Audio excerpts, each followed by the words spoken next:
అలంకరించిన పెద్దలు పెద్దిరెడ్డి రామచంద్రారెడ్డి గారికి, పన్నీర్ శాతం రమేష్ గౌడ్, అదేవిధంగా అనంత వెంకటరామరెడ్డి గారికి, అదేగాక ఈ స్టేజ్ అలంకరించిన పెద్దలందరికీ, ఈ కార్యక్రమానికి ఎంతో ఉత్సాహంగా వచ్చిన వైఎస్ఆర్ కాంగ్రెస్ పార్టీ కార్యకర్తలకు, లీడర్లకు అందరికీ కూడా నా హృదయపూర్వక నమస్కారాలను, కృతజ్ఞతలను తెలియజేస్తున్నా. బీసీల గెలంలో బలాన్ని పెంచాలి.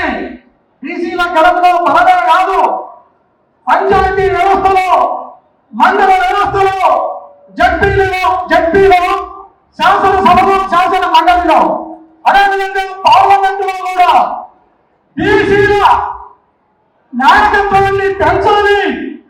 బీసీలలో నాయకులు తక్కువగా ఉన్నారని పార్లమెంటులో బీసీలకు రిజర్వేషన్ పెట్టాలి అని బిల్లు పెట్టిన ఏకైక పార్టీ ఈ భారతదేశంలో వైఎస్ఆర్ కాంగ్రెస్ పార్టీ. దాని అధినేత వైఎస్ జగన్మోహన్ రెడ్డి గారు.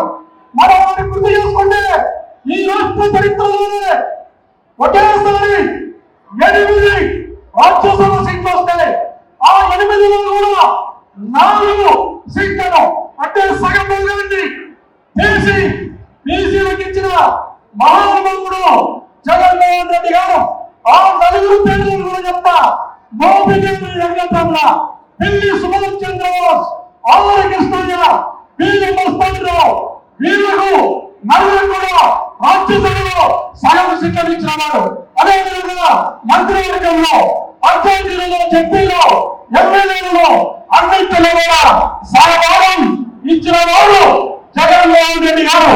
అదేవిధంగా ఒకసారి చంద్రబాబు నాయుడు తీసుకుంటే బీసీల పట్ల, ఎస్సీల పట్ల ఆయన ఎలాంటి భాగవతంలో ఒక్కసారి మనం గుర్తు చేసుకుంటే, సాగర మండలంలో ఆయన ఒకసారి నీ తోటలు అంతరిస్తారన్న మాటను, అదేవిధంగా బీసీలు జడ్జీలు అడిగలను అన్న మాటను మనం గుర్తు చేసుకోవాలి.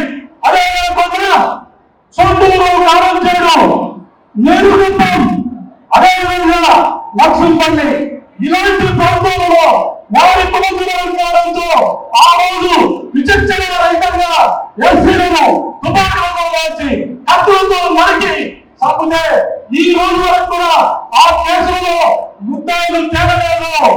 నేను ఈ మాట ఎందుకు చెప్తున్నానంటే, బీసీ, ఎస్సీ, ఎస్టీ మైనారిటీల పట్ల చంద్రబాబు నాయుడు ఉన్న వివక్షత, కుల దుర్వర్గాన్ని మనం అర్థం చేసుకోవాలి, గుర్తు చేసుకోవాలి.